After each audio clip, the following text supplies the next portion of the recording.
बाबा बागेश्वर की और साथ ही साथ शिवरंजनी की। बाबा बागेश्वर उर्फ धीरेंद्र शास्त्री की प्रशंसक शिवरंजनी तिवारी ने बड़ा ऐलान किया है। उनका दावा बाबा के एकांतवास के ऐलान से जुड़ा हुआ है। बाबा के प्रशंसक हैरान हैं कि भक्तों के मेले में घिरे रहने वाले धीरेंद्र शास्त्री ने अचानक एकांतवास का ऐलान क्यों कर दिया है। कहीं इसके पीछे धीरेंद्र शास्त्री के विवाह को लेकर के बार बार उड़ रही अफवाह तो नहीं है। इस पर बात करेंगे, लेकिन पहले सुनिए शिवरंजनी तिवारी को। मैं अभी से आपकी भक्ति में बाधा नहीं बनना चाहती, क्योंकि हम लोग गंगोत्री धाम से बागेश्वर धाम आ रहे हैं। करीब 1300 किलोमीटर की ये पदयात्रा बिल्कुल मंजिल के करीब ही पहुंच चुके हैं। 50 डिग्री के आसपास जो टेम्परेचर था उसमें सभी लोगों ने पदयात्रा की है। और हे मेरे प्रभु जी, मुझे दर्शन देने की कृपा कीजिएगा। मुझे मेरे बालाजी सरकार पर 100% भरोसा है कि उनके दरबार में जो भी आता है कभी वो निराश होकर नहीं जाता है। हे मेरे प्राणनाथ अंतर्यामी प्रभु, मुझे दर्शन देने की कृपा कीजिएगा। मैं आ रही हूँ। तो अभी आप शिवरंजनी तिवारी को सुन रहे थे। शिवरंजनी एमबीबीएस की छात्रा हैं। खुद शिवरंजनी तिवारी इस वक्त न्यूज नेशन के साथ जुड़ रही हैं। शिवरंजनी, आपका बहुत स्वागत न्यूज नेशन पर। बहुत धन्यवाद। इस वक्त देखिए, सिर्फ बाबा धीरेंद्र शास्त्री ही इस चारों तरफ सुर्खियों में नहीं है, बल्कि अब उनके साथ साथ उनकी अनन्य भक्त शिवरंजनी तिवारी भी हर तरफ सुर्खियों में हैं। और इस वक्त एक बार फिर से आपने कहीं ना कहीं हलचल पैदा कर दी है बाबा के एकांतवास के बारे में बात करके। जरा कुछ क्लियर करेंगे आप कि आखिर क्या कहना चाहती हैं आप? मैं यही संदेश देना चाहती हूँ, उन तक पहुँचाना चाहती हूँ, क्योंकि हम लोग गंगोत्री से बागेश्वर धाम तक बिल्कुल करीब में पहुंच ही चुके हैं। 1300 किलोमीटर की यात्रा थी और अच्छी खासी गर्मी हमने बीच में महसूस करी है। और अचानक से जो पूज्य महाराज श्री का ये ऐलान हो गया कि मैं एकांतवास पे जा रहा हूँ, तो मैं यही कहना चाहती हूँ कि दर्शन दे दीजिए। और मुझे मेरे बालाजी पर 110% भरोसा है कि बालाजी सरकार मुझे निराश नहीं लौटाएंगे। नहीं तो आपको ऐसा क्यों लगा कि मुलाकात नहीं होगी? क्योंकि आप देखिए, इसके बारे में पूरा देश आज जान रहा है कि शिवरंजनी पहुंचने वाली हैं और बाबा बागेश्वर के दर्शन करेंगी, उनसे मुलाकात करेंगी। आपको ऐसा क्यों लगा कि शायद उनसे मुलाकात ना हो पाए? क्योंकि उन्होंने ऐलान किया था। मेरे पास कुछ भक्तों ने ये न्यूज भेजी थी, ब्रेकिंग न्यूज की। उसमें वो कह रहे थे कि मैं 15 जून से एकांतवास में जा रहा हूँ और हम लोग 16 जून तक पहुंचेंगे। तो मुझे ऐसा लगा कि पता नहीं दर्शन मिलेंगे नहीं मिलेंगे। तो आप ये मैसेज जो है देना चाहती हैं सीधे बाबा बागेश्वर को। अगर आप वो अगर आपको सुन रहे हो तो आप उनसे क्या कहना चाहेंगे? न्यूज नेशन के माध्यम से अपना संदेश वहां तक पहुंचाइए। मैं यही संदेश पहुंचाना चाहती हूँ कि बस अपनी इस भक्त को एक बार देख लीजिए। इतने दूर से आ रही, इतनी तपस्या करते हो और इतनी सारी आशाएं लेके, और मनोकामनाएं भी इतनी सारी हैं। तो और मुझे तो पता है, जब से 1 तारीख को हम जब ये गंगा कलश उठाया था गंगोत्री से, मुझे इतना विश्वास है कि मेरी पर्ची वहां पर बन के रेडी हो चुकी है। और जहां जहां पर जिस जिस दिव्य तिथियों में हम लोगों ने, जैसे हम लोग करौली शंकर महादेव गए, उसके बाद में गंगा दशहरा में गए, हर जगह पे मुझे ऐसा लगता है कि इंद्रदेव ने मेरे ऊपर कृपा करी है। क्योंकि हर जगह मुझे मेरे जल को इंद्रदेव ने अपने बारिश से दे दिया है, अपनी कृपा। और मुझे ऐसा लगता है कि हर काम शुभ होते चले गए हैं। और उसमें अचानक से ये ऐलान आ गया पूज्य महाराज श्री का कि मैं एकांतवास में जा रहा हूँ। तो मुझे ऐसा लगा कि मतलब मुझसे क्या गलती हो गई इस यात्रा में। लेकिन मुझे अपनी तपस्या पर और बालाजी सरकार पर भरोसा है कि मुझे दर्शन मिलेंगे मिलेंगे मिलेंगे। जी देखिए, नहीं, आप बड़ी कन्विक्शन के साथ अपनी बात कह रही हैं शिवरंजनी। लेकिन देखिए, जब से आप इस यात्रा पर निकली हैं, गंगोत्री लेकर के निकली हैं, शिवरंजनी जिनके साथ ये जुड़ता है कि वो तो एमबीबीएस की छात्रा हैं, लेकिन कितना उनका आध्यात्म से जुड़ाव है, कितना बाबा बागेश्वर के प्रति लगाव है, यह पूरा देश जानता है। तो बाबा बागेश्वर से मुलाकात जो है वो सिर्फ एक भक्त की तरह मुलाकात आप चाहती हैं, या फिर उनसे अपनी मन की बात भी रखेंगी? क्योंकि अब तो देखिए, हर कोई ये कह रहा है कि आप उनकी जीवन संगिनी बनना चाहती हैं।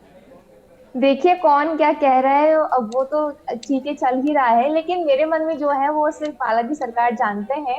और मुझे ऐसा लगता है मेरे नाम की पर्ची वहां पर पूज्य महाराज बना के रख चुके हैं 1 तारीख को ही, जब हमने यात्रा शुरू करी थी अपनी। तो मुझे पूरा विश्वास है, मेरी हमें पर्ची ऑलरेडी लिख के रख चुकी है। ठीक है, लेकिन जब एकांतवास की बात आप तक पहुंची शिवरंजनी, तो थोड़ा सा डर शायद मुझे लग रहा है, क्योंकि आपकी बातों से ऐसा लग रहा है कि क्या गलती हो गई, कहाँ वो जा रहे हैं, तो कहीं ना कहीं एक डर भी शायद आपके मन में आया। डर नहीं कह सकते हाँ। उसको, लेकिन मुझे उस टाइम पे जब मैंने न्यूज देखा तब मुझे जो भी लगा मैंने वो कर दिया। ओके। मैंने तुरंत कहा कि एक बाइट फटाफट बना दी जाए और महाराज जी तक एक संदेश भेज दिया जाए कि थोड़ा सा तो अभी बस। जो देखिए शिवरंजनी, आप जो है इस माध्यम से ही बालेश्वर सरकार से संवाद कर रही हैं, एक बाइट बना रही हैं, कोई वीडियो संदेश दे रही हैं, या हमारे माध्यम से बात कर रही हैं। शायद वो वक्त आप इंतजार कर रही हो जब सामने सामने साक्षात उनके दर्शन हो और सामने से उनके साथ संवाद हो आपका। हाँ, उसका देखिए, उनकी एक झलक पाने के लिए, उनके दर्शन करने के लिए, उनसे बात करने के लिए तो इतने दीवाने हैं, उनमें से मैं भी एक दीवानी हूँ। और मैं एक लाइन के माध्यम से आपके चैनल को बताना चाहूंगी जरूर। मेरी दीवानगी। मन में बसा कर तेरी मूर्ति, उतारूं मैं प्राणनाथ तेरी आरती। हाँ, मन में बसा कर तेरी मूर्ति, उतारूं मैं प्राणनाथ तेरी आरती। तो बस एक लाइन।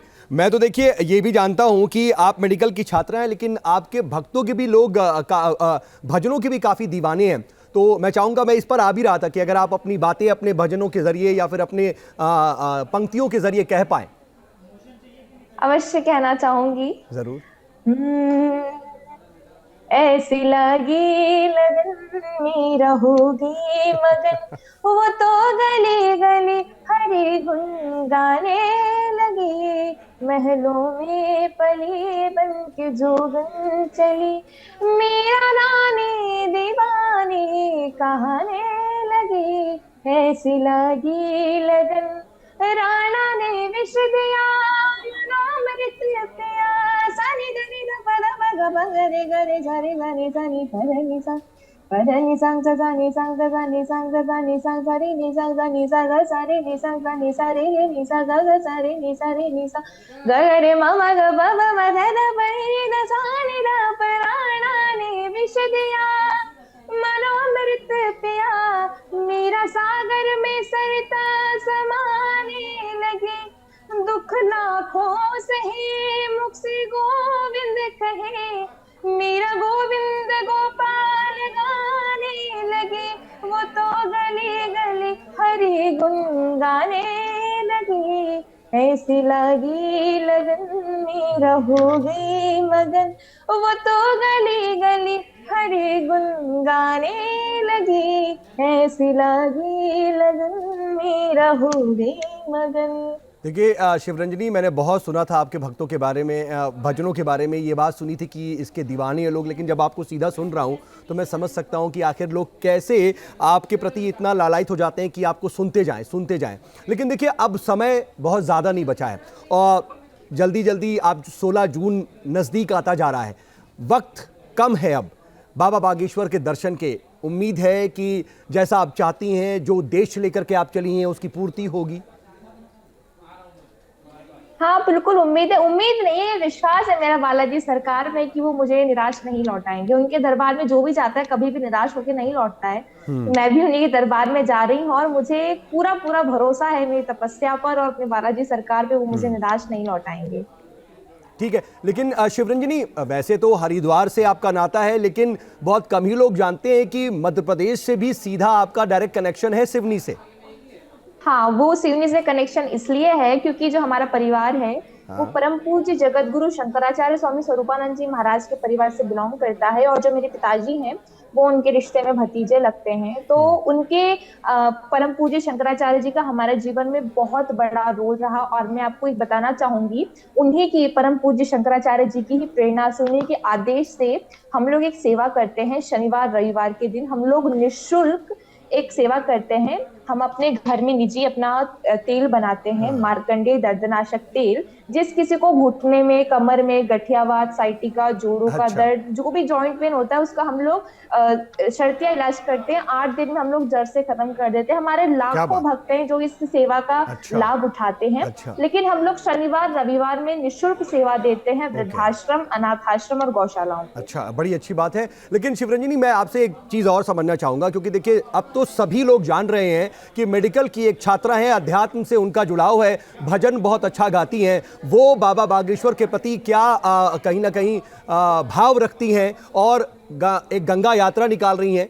लेकिन ये शुरू कैसे हुआ, कैसे ये मन में आया, कैसे आप गंगोत्री पहुंची, वहां से एक कलश लेकर के निकली, इसकी शुरुआत कैसे हुई, अगर आप बता पाएं हमारे दर्शकों को।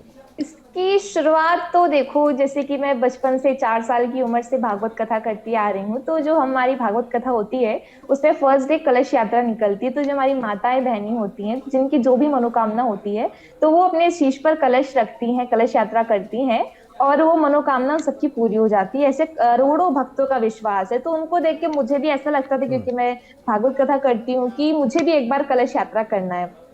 अब चूंकि मैं पूज्य महाराज श्री को 2021 से फॉलो कर रही थी, उसके पहले से भी फॉलो कर रही थी, काफी टाइम से मैं उनसे जुड़ी हुई थी। नहीं, लेकिन मैं रोक रहा हूं क्योंकि बाबा बागेश्वर के बारे में लोग जन जन तक जो लोग जानते हैं, उनकी ख्याति जो फैली है वो अभी हाल फिलहाल कुछ महीनों की है। लेकिन आप बता रही हैं 2021 और उससे पहले से भी उन्हें फॉलो करती थी। उस वक्त बहुत ज्यादा लोग जानते नहीं थे उनके बारे में।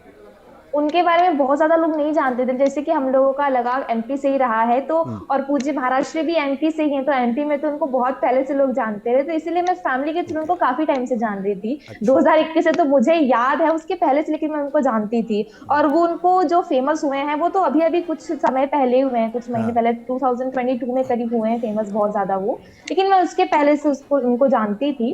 तो मेरा ऐसा लगा कि मुझे गंगा कलश यात्रा करनी चाहिए। तो जैसे कि हम लोग हरिद्वार रहते हैं, तो मैंने सोचा कि मैं हरिद्वार से बागेश्वर धाम जाऊं, लेकिन फिर मुझे गुरुदेव की आज्ञा मिली और फिर मैंने सोचा कि चलो गंगोत्री से ही बागेश्वर धाम चलते हैं, क्योंकि गंगोत्री में साक्षात गंगा माता प्रकट हुई है, वहां पे गौमुख है।